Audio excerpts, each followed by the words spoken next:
Well, not the worst episode I could have ended my day of recording on.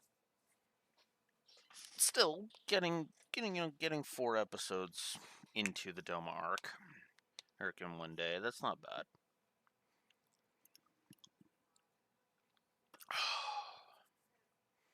At this rate, it'll take me probably about 10 weeks to do so. To get through it all. Which, if I'm not mistaken, basically means because I said it was I believe it was the 7th is the last day for things to go live. Let me check.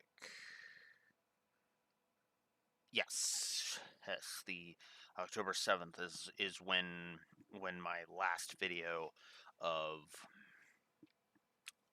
Alcatraz Tower is going to go up. So, hey, getting an entire extra month done is actually not bad, you know.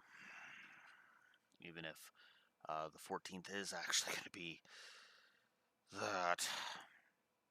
Regardless of any of that, though, this is another interesting episode to talk about because, well, it's the return of Pegasus, and this is for all intents and purposes effectively where I have to go ahead and uh, look some stuff up, basically. So give me a moment. I just need to look some stuff up. I should have done this way before, but shrug. So let us look up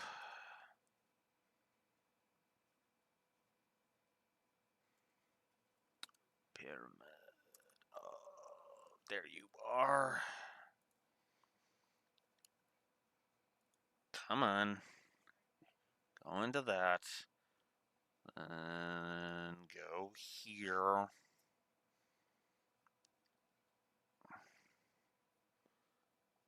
And click that. There we go. When did you... I'm looking specifically at the episode release dates.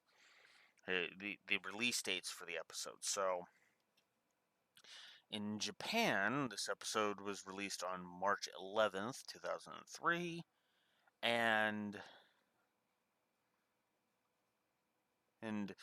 August 14th, 2004 for the movie.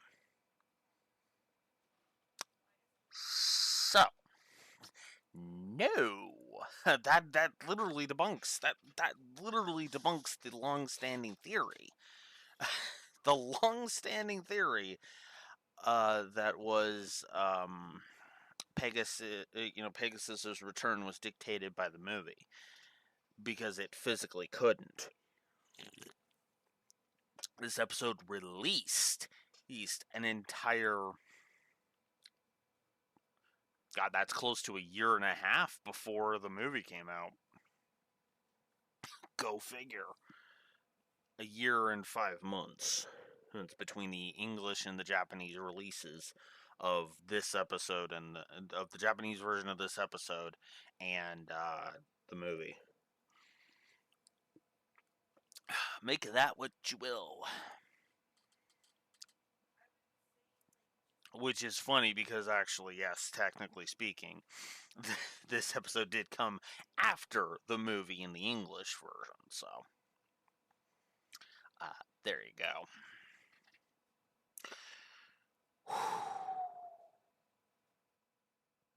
So, yeah. Obviously, the dub makes references to the movie because, obviously it came out before the movie came out before this. But otherwise, yeah. So, there you go. Live on camera. I have demonstrated, shown my work, but regardless of any of that, yeah. So, yeah. So Pegasus sends them a tape. They get all freaked out because last time Pegasus sent them a tape. Good continuity, by the way. Just straight up good continuity. I'm here for it. I'm here for good continuity.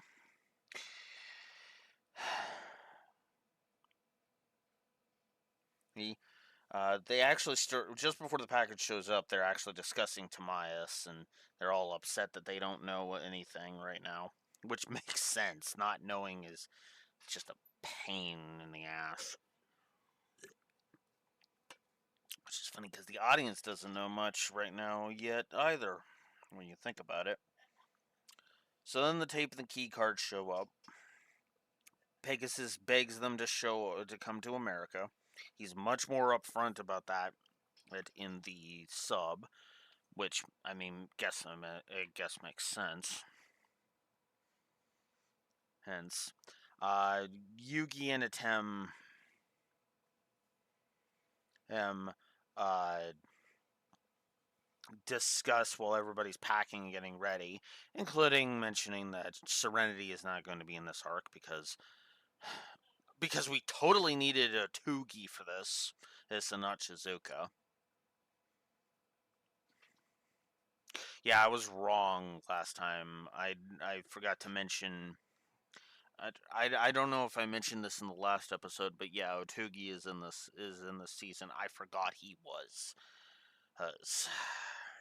Pretty sure I mentioned that last week, but meh. But yeah, I prefer the way Yugi and Atem read each other in the dub. I really do. Again, it's because of the merger thing.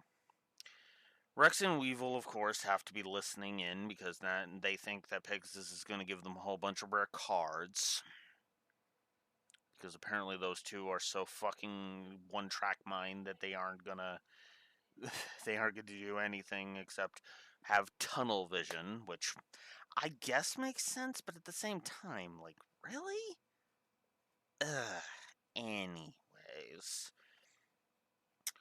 So then Pegasus, acting different than he was with Yugi, calls Kaiba to perform a challenge after, well, after we see him get attacked in his office, which he's in late at night. What? Wait, what? that doesn't make much sense. But then again, this is also the season where bullshit runs rampant in the writing department. So, in the writers' room. So, shrug, I guess.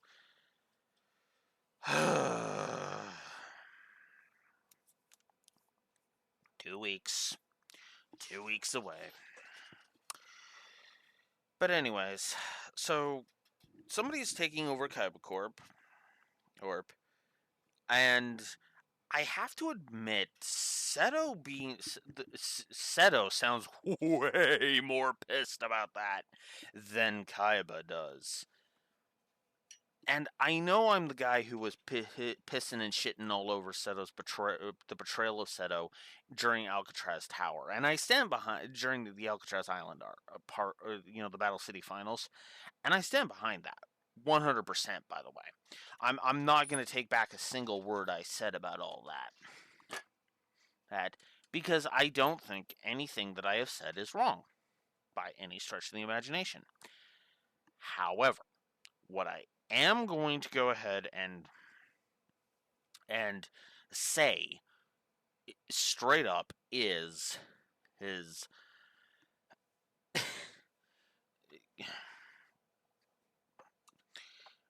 his rage makes more sense here, right? Because last time it was all about him being a greedy asshat. His dream is under attack in this episode. Now, the fact that I just said that, I described it like that should really explain why I'm okay with it in this case. Because, again, the dream is under attack. So, of course, Seto's going to respond. and with anger. Why wouldn't he? In fact, to be blunt, if I did bitch this out, I'd be the asshole. Straight up. Because again, like I said, his dream is under attack. And for practically no reason other than some homicidal cult leader wants to destroy the world.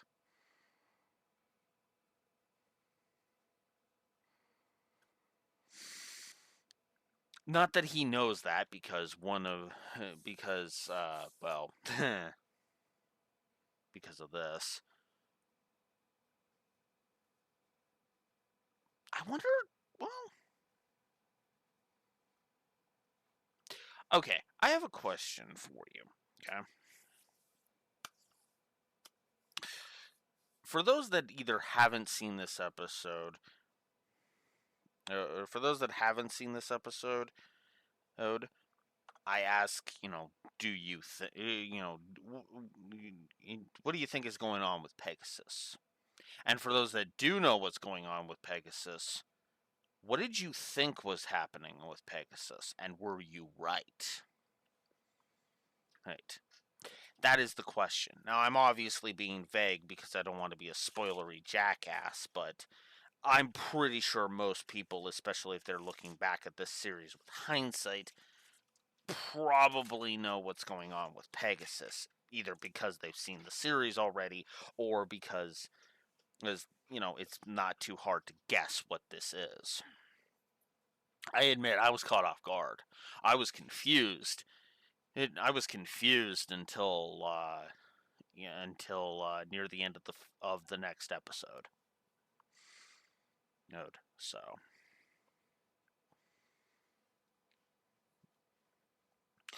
but yeah.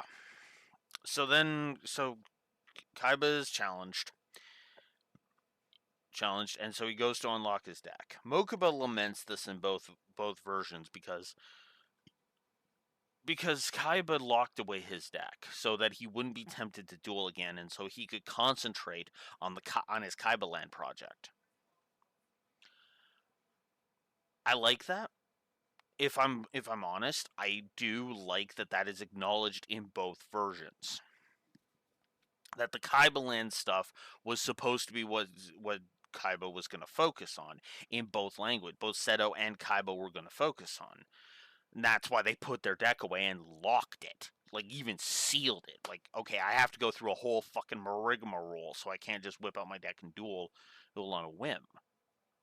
Which, by the way, is actually says everything it needs to about Seto's commitment to the dream. The problem is, as we demonstrated, Seto did try to refuse this challenge. The problem is that if he refuses, well, what stops Pegasus is from just continuing to take over Kaiba Corp. And as he says, in the sub, he threatens to sell off the shares so that the stock plummets. In the dub, it's I will just keep buying it and take it over. Which is funny because when you think about it, either way, that means the dream dies. Either Pegasus takes over the company and pulls the plug on the Kaiba Land projects just to be a petty asshole, well, which is the way he's acting, or he makes it so that there is no money to pour into the Kaiba Land projects because he's a petty asshole. And as we'll see, yeah, Pegasus here is in a particularly petty mood, but we'll get into why next week.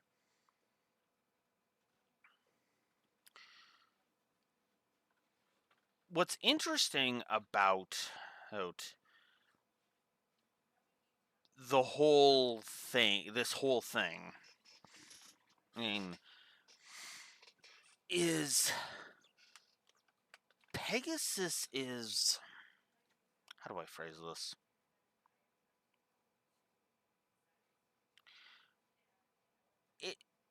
in hindsight, I feel like Pegasus really should have, the flags should have been there.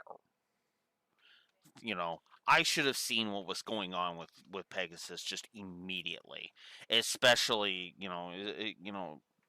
especially considering some things, which is funny because I could have sworn all three of them were told to go to Pegasus.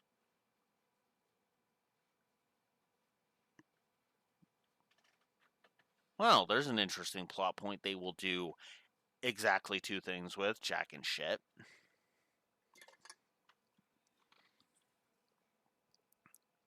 That I just realized. It's not like a giant plot hole or anything.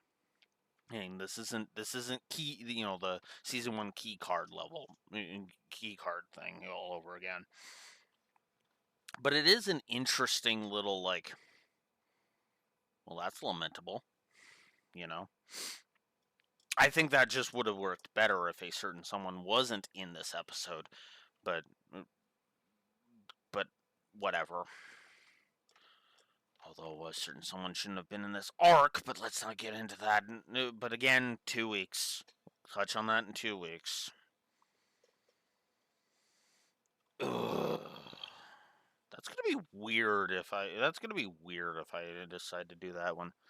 Here's my vow: if unexpected enemy is a rant view, then I'm just gonna lump it in with the 3-parter it leads into, and just do one rant view because I can do that. Anyways, that's the beauty of setting your own rules. You can decide when you want to break them.